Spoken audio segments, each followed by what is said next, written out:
নমস্কাৰ সকলোকে প্ৰেগনেন্ট মহিলাসকলে যেতিয়া প্ৰেগনেন্সি হয় তেওঁলোকৰ প্ৰথম তেতিয়া ঘৰৰ মানুহসকলৰ বা তেওঁৰ নিজৰো এটা খুব মনত এটা ভাৱ আহে যে মই কি খাম কি খালে ভাল হ'ব ঘৰৰ মানুহসকলৰ হাজবেণ্ডকে ধৰি সকলোৱে ভাবে যে খুব ভাল বস্তু আনি কিনি পেলাই প্ৰেগনেন্ট লেডিগৰাকীক দিব লাগিব তেতিয়াহে তেওঁৰ হেল্থটো ঠিকে থাকিব সেইখিনিতো কৰিবই লাগিব ফলমূল সকলো ফলমূল আমি ঘৰত উৎপাদন কৰিব নোৱাৰোঁ গতিকে আমি কিনি খুৱাবই লাগিব কিন্তু তাতকৈ বেছি গুৰুত্বপূৰ্ণ কেইটামান কথা আমি মন কৰিব লাগে যিখিনি আমি সকলোৱে কৰিব পাৰোঁ ফলমূল হয়তো সকলো শ্ৰেণীৰ মানুহে এফৰ্ড কৰিব নোৱাৰিব পাৰে সকলোৱে কিনিব নোৱাৰিব পাৰে কিন্তু কিছুমান এনেকুৱা বস্তু আছে যিটো আমি সকলো শ্ৰেণীৰ মানুহে সকলো মধ্যবিত্ত হওক নিম্ন মধ্যবিত্ত হওক দুখীয়া শ্ৰেণীৰ লোক বা ধনী শ্ৰেণীৰ সকলোৱে আমি সহজতে পাব পৰা কিছুমান বস্তু আছে যিখিনিয়ে এগৰাকী প্ৰেগনেন্ট লেডিক তেওঁৰ নিউট্ৰিশ্যনটো সম্পূৰ্ণ কৰি ৰখাত সহায় কৰে সেইখিনিৰ ভিতৰত হ'ল প্ৰথমে হ'ল শাক-পাচলি আমাৰ চাৰিওপাশত ছিজনেল যিবিলাক শাক-পাচলি পোৱা যায় সেই শাক-পাচলিখিনি যদি আমি ডেইলি আমাৰ খাদ্য তালিকাত অন্তৰ্ভুক্ত কৰোঁ তেতিয়াহ'লে আমাৰ নিউট্ৰিশ্যনৰ বহুত পৰিমাণে হাই হ'ব প্ৰেগনেন্ট লেডিগৰাকীৰ কাৰণে লগতে ফ্ৰুইটছ যিখিনি আমি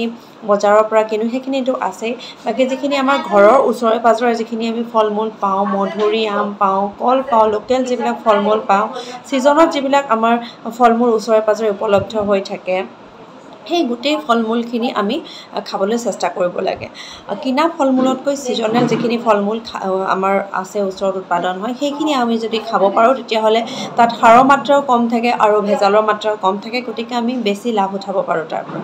ইয়াৰ লগে লগে খুব ভাল শাক-পাচলি বুলি কোনো কথা নাই কচু ঢেকীয়া মানিমুনি ভেবেলিলতা ওচৰে পাজৰে যিবিলাক শাক-পাচলি পোৱা যায় আপোনাৰ লাই লফা পালেং মৰিচা যিখিনি আমি ঘৰতে ওচৰতে কৰি ল'ব পাৰোঁ সেইখিনি তেনেকুৱা কিছুমান শাক-পাচলি খোৱাত গুৰুত্ব দিব লাগে আৰু সেউজীয়া শাক-পাচলি প্ৰতিটো সাজতে অন্তৰ্ভুক্ত কৰিবই লাগে লগতে ফলিক এচিড যিহেতু খুব বেছি প্ৰয়োজন আমাৰ শিশুৰ মানসিক বিকাশৰ কাৰণে নিউৰেল টিউব ডিফেক্ট হয় যিহেতু ফলিক এচিড কম হ'লে গতিকে ফলিক এচিডৰ টেবলেট খোৱাটো বহুত বেছি ইম্পৰ্টেণ্ট এগৰাকী মহিলাই যেতিয়াৰ পৰা প্ৰেগনেন্সি প্লেন কৰে আফটাৰ মেৰেজ তেতিয়াৰ পৰা তেওঁ খোৱাটো দৰকাৰ আৰু 3 মাহলৈকে প্ৰেগনেন্সি হোৱা 3 মাহলৈকে ফলিক এচিডৰ টেবলেট ছাপ্লিমেণ্ট হিচাপে দিয়া যায় ঠিক তেনেদৰে আমি কিছুমান খাদ্য বস্তুটো আমি ফলিক এচিড পাওঁ বিভিন্ন ধৰণৰ খাদ্য বস্তুত আমি ফলিক এচিড পাওঁ যিবিলাক আমি সহজে উপলব্ধ হয় বুট মাহ তাৰপিছতে মগুৰ মাহ এইবিলাক আমি যদি তিয়াই পেলাই থ'ব পাৰোঁ গজালি মেলি খাব পাৰোঁ যদি তেনেকুৱাবিলাকত ফলিক এচিড বেছিকৈ পোৱা যায় প্ৰাকৃতিকভাৱে পোৱা যায় সেইটো কাৰণে বহুত বেছি আমি পইচাও খৰচ কৰিব নালাগে প্ৰেগনেন্ট মহিলাসকলে ৰাতিপুৱাৰ পৰা তেওঁ খোৱা যিখিনি তেওঁ খাব সেইখিনি অকণমান তেওঁলোকে টাইমবিলাক মিলাই ল'ব লাগে 2-2.5 ঘণ্টাৰ মূৰে তেওঁ কমকৈ অলপ কিবাকিবি খাই থাকিব লাগে ফলমূলেই হওক বা গজালি ওলোৱা বুট মগুৱে হওক বা চিৰাই কেইটামান খালে গাখীৰ দি অকণমান ভাত খালে তেনেকৈ মিলাই ফলমূল খালে ঠিক তেনেদৰে ড্ৰাই ফ্ৰুটছ যদি পাৰে ড্ৰাই ফ্ৰুটছ খালে যিখিনি আমি হাতৰ ওচৰতে পাওঁ সেইখিনি বস্তুকে যদি আমি ভালদৰে খাব পাৰোঁ গৰুৰ গাখীৰ ওচৰে পাজৰে আমাৰ সহজে উপলব্ধ আৰু পাষ্টাৰাইজ মিল্ক খোৱাত গুৰুত্ব দিব লাগে আৰু ডায়েৰী প্ৰডাক্ট যদি খায় গাখীৰৰ যিবিলাক বস্তু থাকে সেইবিলাক চাব উৎসটো যাতে ঠিক হয় যদি হাইজেনিক হয় আৰু লগতে পাষ্টাৰাইজ মিল্কৰ পৰা বনোৱা বস্তু তেনেকুৱা খালে বেছি সুবিধা তেওঁলোকৰ কাৰণে আৰু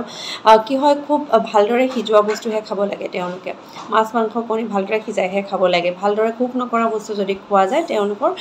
ফুড পয়জনিঙৰ চান্স থাকে বা বিভিন্ন ধৰণৰ ভেজাল বাহিৰা যিখিনি আমি বস্তু স্পাইচি বস্তু পাওঁ ভেজাল তেলত ভজা বা বিভিন্ন ধৰণৰ পেকেটৰ সামগ্ৰীবিলাক পাৰিলে এভইড কৰিব লাগে ঘৰতে বনাই লগে খাবলৈ চেষ্টা কৰিব লাগে তেতিয়া তেওঁলোকৰ গেষ্ট্ৰাইটিছৰ প্ৰব্লেমো নহয় ভোক নলগা যিখিনি সমস্যা হয় খাবলৈ মন নোযোৱা সেইবিলাকৰ পৰা বাদ পৰি থাকিব পাৰে আৰু তেওঁ নিউট্ৰিশ্যনটো ফুল মাত্ৰাত হয় গতিকে খোৱা যিখিনি আমি নৰ্মেলি আমি খাওঁ এগৰাকী জেনেৰেল ব্যক্তিয়ে যেনেদৰে খায় তেনেদৰে এগৰাকী প্ৰেগনেন্ট লেডিয়ে খালেই হ'ল খালি তেওঁ খোৱা টাইমটো মেইনটেইন কৰক ওচৰতে পোৱা ছিজনেল বস্তুবিলাক বেছিকৈ খাওক তেতিয়া তেওঁ এগৰাকী নিম্ন মধ্যবিত্ত বা দুখীয়া শ্ৰেণীৰ মহিলায়ো নিজৰ নিউট্ৰিশ্যনটো সম্পূৰ্ণ ঠিকমতে ৰাখিব পাৰিব থেংক ইউ